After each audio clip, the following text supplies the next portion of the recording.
Dot Corruption, a LitRPG by J.M. Foley, aka Artie. Chapter 2.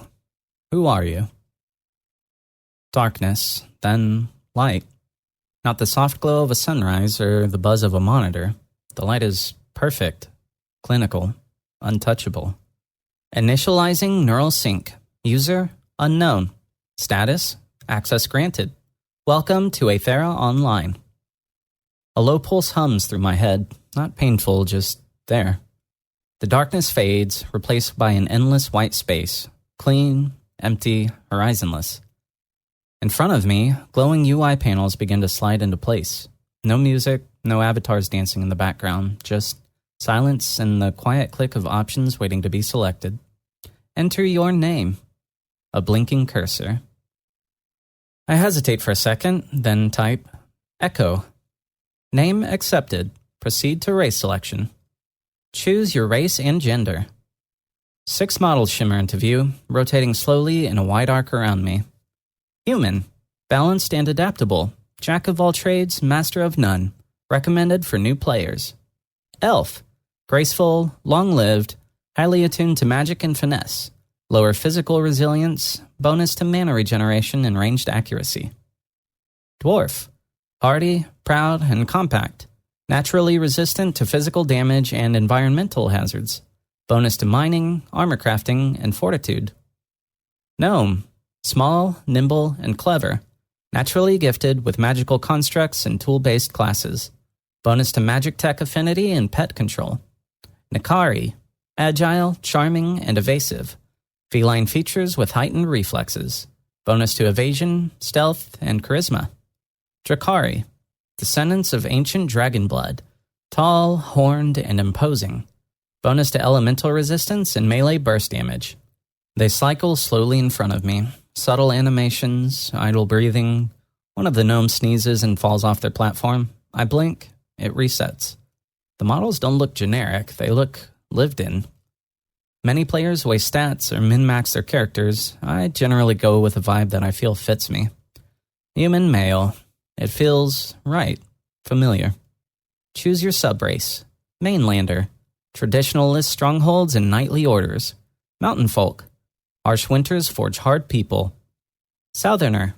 Sands, secret, and steel. Mainlanders look like your classic knights and empire types. Castle walls, banners in the wind, swords with family crests. Mountain folks have that northern frostbitten edge. Furs, braids, and the kind of silence that settles when you've weathered a few more storms than summers.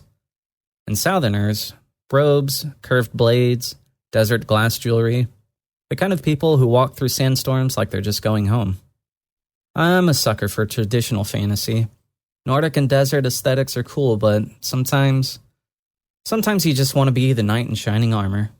Race selected. You have chosen to be a male human mainlander. Proceeding to appearance. I spend a few minutes tweaking sliders. Jawline, hair, eye shape, just enough to make it mine. Not perfect, not idealized, just familiar. Like someone I could have been in a different life. I don't go overboard with the muscles, just enough to fill out a suit of armor and look like I've seen a few fights. I had a faint line of stubble, not much, barely visible. The kind of thing you hope makes you look older, even if it probably doesn't fool anyone. Hair's dark brown, tied into a loose ponytail. I don't wear it like that in real life, but I don't know, it feels right here. Eyes a bit sharper, shoulders a bit broader. The kind of face people might actually remember. I sit back and let the model rotate. Yeah, that's me. Or at least the version of me that gets to matter. Confirm. Choose your class. A full swath of icons and descriptions fan out in front of me, each one unique in its own way. I scroll through a few. Mage, master of arcane forces. High damage, low defense, big boom. For glass cannons who like fireworks. Puppeteer, control constructs, bind enemies, and strike with your marionettes. For players who like to fight without getting their hands dirty. Rogue, quick, clever, and full of dirty tricks. Daggers, poisons, shadow step. For cowards with style. Warden, a hybrid tank support class bound to nature. Vines, barkskin, healing through grit. for players who like hugging trees and punching bears. Spellbreaker, anti-magic melee fighter. Counters spells, absorbs mana, disrupts casters, for those who think mages are cheating. A mix of traditional fantasy game classes as well as some unique and original classes. But there was one that stood out to me in particular. Eldritch Knight. Chivalry meets corruption. Heavy armor, dark magic, big fucking sword. For those who want to look noble while committing war crimes. The model rotates slowly, dark plate armor etched with faint, flickering runes. A long greatsword rests across his back, and beneath the helm, 2 eyes burn with cold, violet light. Not menacing, not cruel, just distant, like a knight from a forgotten story. It's not the strongest class, but there's something about it, something heavy and graceful at the same time. Like it's trying to hold itself together under the weight of what it is. It looks like someone important, someone you'd remember, someone who doesn't flinch when you look at them. I've never really had that. I've always played solo and kept to myself. Not because I hate people, but because being seen has always felt dangerous. Like, if someone really saw me, they'd find out I'm not worth looking at. But here, I get to choose what they see. I get to be something. A knight wrapped in shadow. Strong, mysterious. Just enough elegance to keep people wondering. Yeah, this is me. A new screen fades in. Stylized parchment background, gold-trimmed borders, and a row of ornate icons with cryptic descriptions beneath each. Select starting gift. Choose one item to carry with you into the world. Gifts may have lasting consequences. I skimmed the list, half expecting something broken or OP to jump out at me, but most of them just seem vague. Cracked ember. A faint warmth lingers in your palm. What's broken can still burn. Thorned band. A cruel ring of briar. Grants power at a price. Empty flask. For those who believe in second chances. Nothing. Start unburdened. And then one more, already selected. Locked pendant. Pre-selected. Cannot be changed. The text is grayed out. I try to hover over the other options. Nothing happens. Just a soft chime like I've hit a wall I can't see. Huh, I muttered.